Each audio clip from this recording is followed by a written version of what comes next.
जय श्री कृष्ण बधाने। तो आज આપણે બનાવીશું લાડુ બનાવીશું। એ લાડુ પણ આપણે બે શેડવાળા બનાવીશું અને આ લાડુ એકદમ સરસ ક્રીમી બને છે। જે બહાર બજારમાં મીઠાઈ મળે છે એ ટાઈપના આવા લાડુ સરસ ક્રીમી બની જાય છે। અને આ લાડુ બનાવવા માટે આપણે બિલકુલ મિક્સરનો ઉપયોગ નહીં કરીએ। તો વિડીયોમાં એન્ડ તક બની રહેશો તો જ તમને ખબર પડશે કે આ મેં કઈ પ્રોસેસ અને કેવી રીતે લાડુ તૈયાર કર્યા છે। तो हवे सौथी पहला एक वाटकी दूध लेवानुं छे। दूध ने सेज 2 सेकंड आ रीते चलावता रहेशो तो एनो एक उभरो आवी जशे। एक उभरो आवे त्यां सुधी आपणे सतत आ रीते चलावता रहेवानुं होय छे।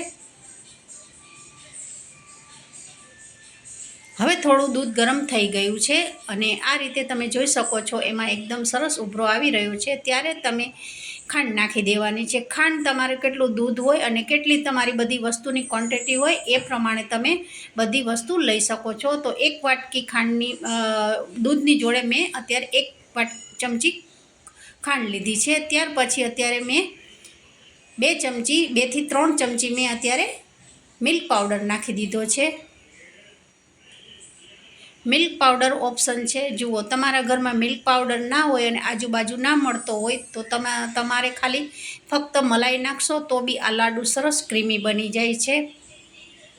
आ एक ऑप्शन है। जुओ तमारा घर में मिल्क पाउडर होय तो तमे नाखी शको छो अथवा तमे एकदम क्रीमी बनावा माटे बी तमे मलाईनो उपयोग करी शको छो। त्यार पछी मैं अत्यारे 2 चमची नाळिયેરનું छीण लीधुं छे। नाळिયેરનું छीण नाखवाथी बहु ज सरस टेस्ट आवे छे अने लाडू वाळवामां बी बहु सहेलाईथी रहे छे। तो लगभग 3 मिनिट आ रीते आपणे सतत चलावता रहेवानुं छे। 3 થી 4 मिनिट थशे अने चलावता रहेशो एटले आ टाइपनुं आपणुं घाटुं रबड़ी जेवुं तैयार थई जशे। पण हजू आ थयुं नथी। हजू आपणे आने 2 मिनिट हजू सतत चलावता रहीशुं तो एकदम सरस जे लाडू बंधाय एवुं मिश्रण आपणे तैयार करवानुं छे।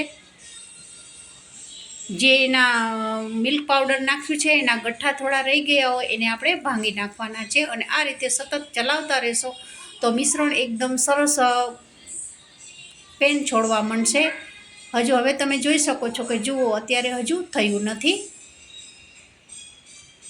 हवे लगभग 4 થી 5 मिनिट थई गई थी अने आ रीते आपणुं मिश्रण तैयार थई गयुं छे।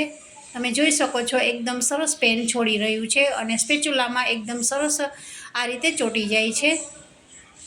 तो हवे आपणे गैस बंद कर देवानुं छे अने आ मिश्रण बनावती वखते कोई फूल गैस राखशो नहीं। एकदम गैस आपणो गैसनी फ्लेम धीमी ज राखवानी छे नहीतर जे मिश्रण छे ए दाजी जशे।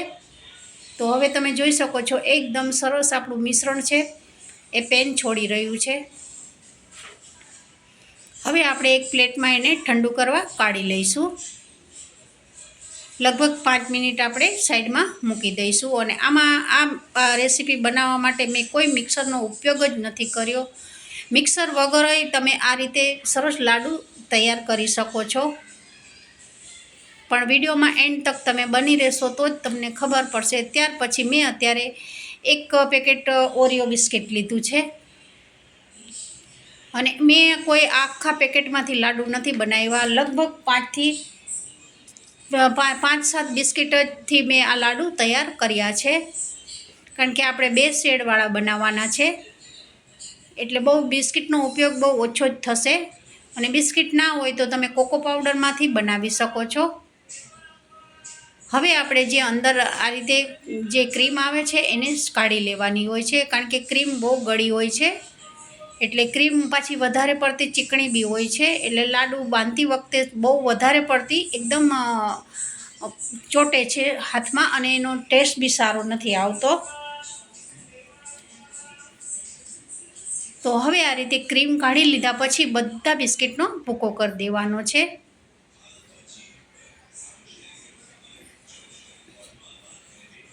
एकदम तमारा घर में मिक्सर ना होय तो भी तमे आसानी थी सरस आ लाडू तैयार करी शको छो। तो एकदम सिंपल रेसिपी है तो जरूर थी आ ट्राय करजो तमे अने वीडियो पसंद आवे तो जरूर थी एक लाइक करजो अने बेल आइकन वाळुं बटन है ए जरूर थी प्रेस करजो। और आप मेरी नानी की चैनल को लाइक और सब्सक्राइब जरूर करना। मैं जा रही हूँ टीवी देखने। बाय। હવે તમે જોઈ શકો છો મારી બેબી આવી છે. ગરમીની જે વેકેશન છે તો એ અત્યારે અહીંયા આવી છે, તો એ થોડું બોલી છે.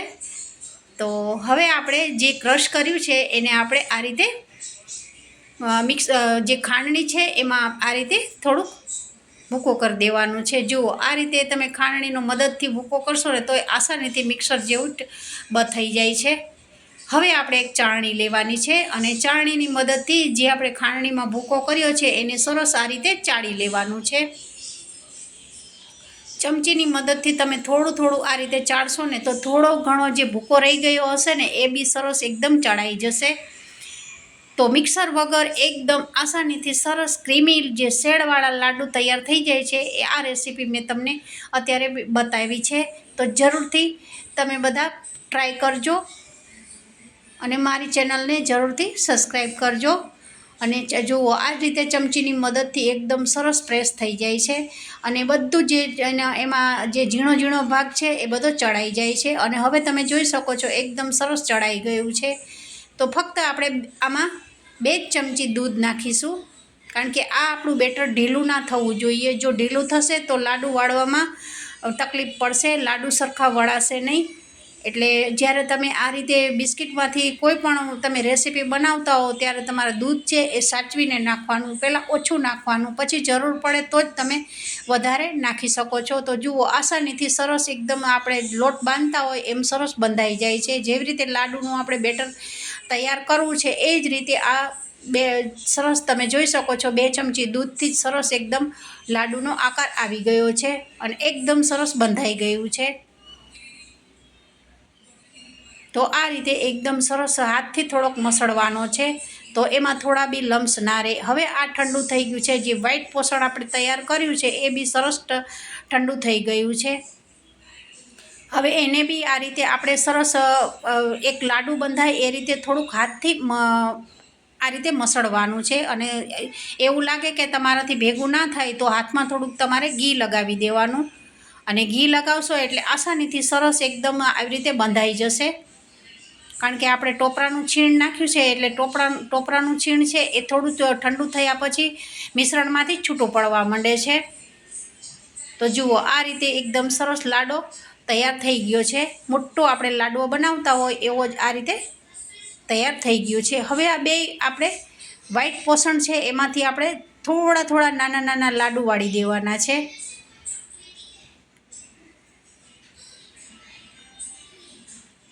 તો આસાનીથી એકદમ સરસ જે નાના લાડુ છે એકદમ બની જાય છે. પણ થોડું મસળવું જરૂરી છે વ્હાઈટ પોષણને, કારણ કે આપણે ટોપરાનું છીણ નાખ્યું છે એટલે જલ્દી બંધાશે નહીં ઠંડુ થયા પછી. તો વ્હાઈટ પોષણ તૈયાર થઈ ગયું છે. હવે આપણે જે બિસ્કિટમાંથી પોષણ તૈયાર કર્યું છે એને બી આ રીતે સરસ નાના લાડુ તૈયાર કરી દેવાના છે, કારણ કે આપણે લાડુ 2 શેડવાળા બનાવવાના છે. તો એકદમ સરસ આ મીઠાઈ તૈયાર થઈ જાય છે. કોઈ પણ તહેવાર આવે તો તમે આસાનીથી ઘરે જ આ રીતે મીઠાઈ તૈયાર કરી શકો છો.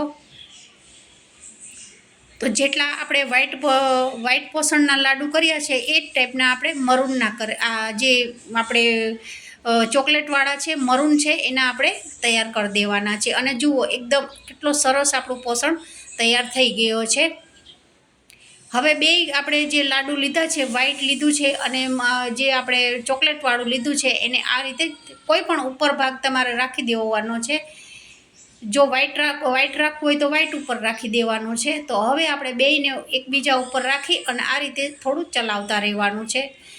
આ રીતે ચલાવશો એટલે ઓટોમેટિક એનો શેપ બનતો જશે. 2 શેડવાળો શેપ એકદમ શેપ આવવા માંડે છે. તો તમે જોઈ શકો છો. જુઓ, આ રીતે જેટલું તમે આ રીતે ગોળ ફેરવશો ને એવો જેટલું લાડુ ફરશે એવો શેપ બનતો જશે. તો જુઓ છે ને 2 થી 3 શેડ એકદમ સરસ આસાનીથી લાડુમાં આવી જાય છે અને એકદમ સરસ કલરફુલ આ લાડુ તૈયાર થઈ ગયો છે. તો આ રીતે આપણે બીજા બધા લાડુને મેં વાળી દીધા છે. તમે જોઈ શકો છો સરસ આપણા લાડુ તૈયાર થઈ ગયા છે. 2 થી 3 શેડ પડી ગયા છે જુઓ લાડુમાં આ રીતે. તો એકદમ બિસ્કિટમાંથી જ બનતા લાડુ સરસ આપણા તૈયાર થઈ ગયા છે. એ લાડુ પણ કેવા કે આપણે એકદમ મિક્સરનો ઉપયોગ કર્યા વગર જ આપણે આ લાડુ સરસ તૈયાર કર્યા છે. તો જરૂરથી મારી ચેનલને સબસ્ક્રાઈબ કરજો. વિડીયો પસંદ આવે તો એક લાઈક કરજો. અને એકદમ આસાનીથી સરસ આ રેસીપી તૈયાર થઈ જાય છે. અને બીજી વસ્તુ કે જો તહેવાર આવતો હોય કોઈ પણ, તો બી તમે આ ઘરે જ બનાવી શકો છો. અને આમાં કોઈ જાજુ સેટ કરવા મૂકવાની જરૂર નથી. એકદમ સરસ આ રેસીપી છે એ લગભગ 10 મિનિટમાં જ તૈયાર થઈ જાય છે. તો જુઓ, મારા સરસ જે 2 શેડવાળા લાડુ તૈયાર થઈ ગયા છે. અને મેં મારે ચેનલ ઉપર ઘણી બધી બિસ્કિટ, ઓરિયો બિસ્કિટમાંથી જ ઘણી રેસીપી શીખવાડી છે. તો એ બી તમે ડિસ્ક્રિપ્શન બોક્સમાં હું આપી દઈશ, તો તમે જોઈ શકો છો. આગળના વિડીયોમાં મેં ઘણા બધા જે આવી મીઠાઈના લાડુ છે એ બનાવ્યા છે. તો જરૂરથી એને બી જોઈ અને એક લાઈક કરજો. તો આ છે મારા એકદમ બિસ્કિટમાંથી 2 શેડવાળા બનતા લાડુ તૈયાર થઈ ગયા છે.